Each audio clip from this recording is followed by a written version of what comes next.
Christmas, well, it's almost Christmas, and I have to say a huge thank you to you, Josh Horowitz. Look at all these lovely gifts you sent me. I really couldn't thank you enough. Obviously, Katrina Balfe has also sent me lots of gifts, and Graham too. I mean, I've got hundreds here, and these are obviously the ones you can see, but there's loads. I mean, the whole house is so festive. Merry Christmas to me. It's honey nut wheats. Oh, look, this is addressed to me because I did it myself. But look, I hope you're well. Wishing you all a Merry Christmas. And obviously this is for charity, and we are donating this wonderful book that is a New York Times #1 bestseller. Did I mention that? Very proud of this book. So we're going to dedicate some of those and some of this award-winning whiskey. Obviously, we know fans of Outlander love alcohol, so we must obviously present them with some of this. It is obviously hard to get your hands on, but there is more coming in January, so hold on to your hats. That's the only reason I wore this, just for the pun. So here we are, wishing you all a wonderful time. I'm sorry you can't be there in person. Obviously it's been a crazy year, but for all of us, I think you know, we're getting there, I hope. Obviously, we're going back to Outlander soon. I'm still working on a movie here. I know Katrina's been on her fantastic movie, and it's been busy, right? And of course, the highlight of 2021, it is 2021 coming up, will be Men in Kilts. It's a new show on Stars, high drama, lots of nudity, gratuitous violence, and a bald man with a beard who seems hungry a lot of the time. So without further ado, I've been asked to read a wee poem to you all. It's not wee, it's quite long. It's called A Visit from St. Nicholas by Clement Clarke Moore, 1779 till 1863. So settle back, pour yourself a dram if you have one. If you don't, hopefully you'll win one.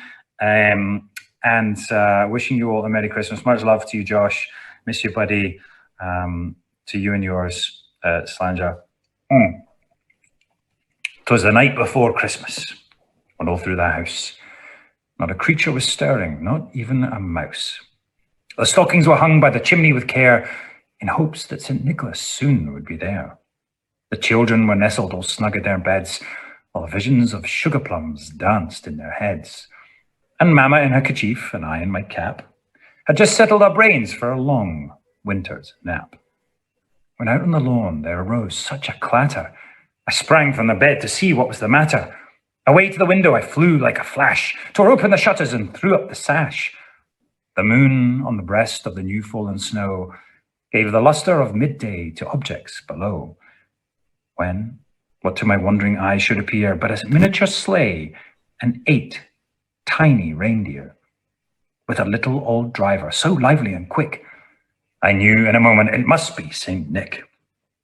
More rapid than eagles his coursers they came, and he whistled and shouted and called them by name. Now Dasher, now Dancer, now Prancer and Vixen, on Comet, on Cupid, on Donner and Blitzen, to the top of the porch and to the top of the wall. Now dash away, dash away, dash away all. As dry leaves that before the wild hurricane fly, when they meet with an obstacle, mount to the sky. So up to the house top the coursers they flew, with the sleigh full of toys, and St. Nicholas too. And then in a twinkling, I heard on the roof the prancing and pawing of each little hoof. As I drew in my head and was turning around, down the chimney St. Nicholas came with a bound. He was dressed in all fur from his head to his foot, and his clothes were all tarnished with ashes and soot. A bundle of toys he had flung on his back, and he looked like a peddler just opening his pack. His eyes, how they twinkled. His dimples, how merry. His cheeks were like roses, his nose like a cherry. His droll little mouth was drawn up like a bow, and the beard on his chin was as white as the snow.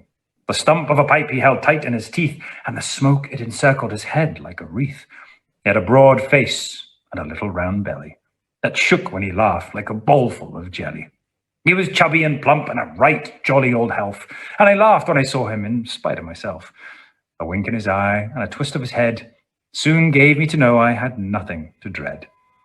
He spoke not a word, but went straight to his work, filled all the stockings, then turned with a jerk, and laying his finger aside of his nose, and giving a nod, up the chimney he rose. He sprang to his sleigh, and to his team gave a whistle, and away they all flew, like the down of a thistle. And I heard him exclaim, ere he drove out of sight, "Happy Christmas to all, and to all, good night." Good night. Slanjava. Merry Christmas to you all, and a Happy New Year. Hopefully the new one is going to be so good, and we're all going to heal. Much love. That kiss wasn't for you, Josh. Pretty good. He's got that's such a very interesting bromance. I don't even know how to define what we have, but it's something. No, he as much crap as I give him, he's always very sweet, and I'm very appreciative that he sent that to